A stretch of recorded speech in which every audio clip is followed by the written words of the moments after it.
განმავლობაში რამ გამოიწვია ერთგვარი საქართველოს პარლამენტის ვიცე-სპიკერი მურმან დუმბაძე გუშინ გადაცემა დიალოგში ქვეყანაში მიმდინარე პროცესებს და აჭარაში ნეპოტიზმის საკითხს გამოეხმაურა.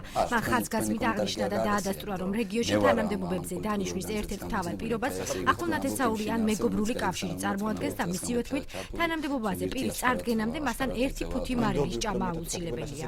იმიტომ რომ ამ თემაზე მოიწვიოთ შორეული ნაოსნობის კაპიტანი ვინმე, აი ამაშიც დაგისახელებ, ჩემს ნათესავებს დაგისახელებ, ჩემს მეგობრებს, ჩემს საერთოდ ჩემოჯება უნდა იცოდე ადამიანს როცა რეკომენდაციას მიცემთ ჩემოჯება მასთან 1 ფუთი მარილი შეჭმული უნდა კონდეს და 1 ფუთ მარილს რომ ადამიანთან შეჭამ ის ან ნათლული გახდება ან ნათლილი გახდება ან მეგობარი გახდება ან ბიძაშვილი გახდება ან სიყვარული გახდება ურთიერთობა ამით დინდება უცნობს არავითარ შემთხვევაში რეკომენდაცია არ მიცემ მე რეკომენდაციას ვაძლევ მხოლოდ ნაცნობებს ვიცე-სპიკერის განცხადება საზოგადოების მხრიდან განსხვავებული შეფასებები მოყვა ასოციაცია თავისუფლება და დემოკრატიის თავმჯდომარე მურმან დუმბაძის განცხადებას სახელმწიფოებრივი აზროვნების დეფიციტს უკავშირებს. ნინო ჩხეტიას თქმით, ეს იქნება სახელმწიფოს განვითარებისთვის ერთ-ერთი ხელის შემშლელი ფაქტორი.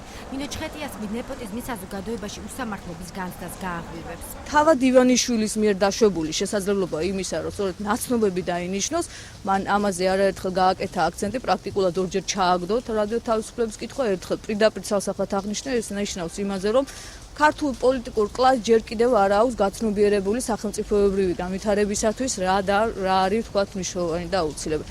პირდაპირ გეტყვით, ეს არის სახელმწიფოებრივი აზროვნების ნაკლებობა.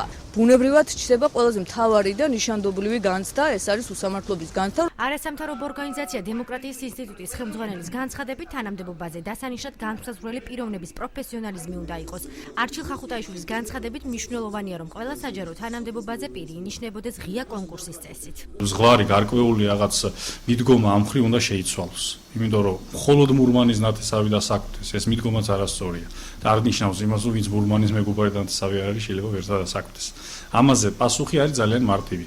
ჩაატარდეს უნდა გამჭვირვალე საჯარო სამართლიანი კონკურსი ყველა იმ თანამდებობებზე, რომლებზეც შეიძლება იყოს კონკურსის წესით არჩეული თანამდებობაზე პირები. გადაცემაში მურმან დუმბაძემ განსაკუთრებით დიდი დრო სულიკო თებრძის აჭარის განათლების მინისტრის მოადგილის დამსახურებებისა და ღირსებების შეფასებას დაუთქვა.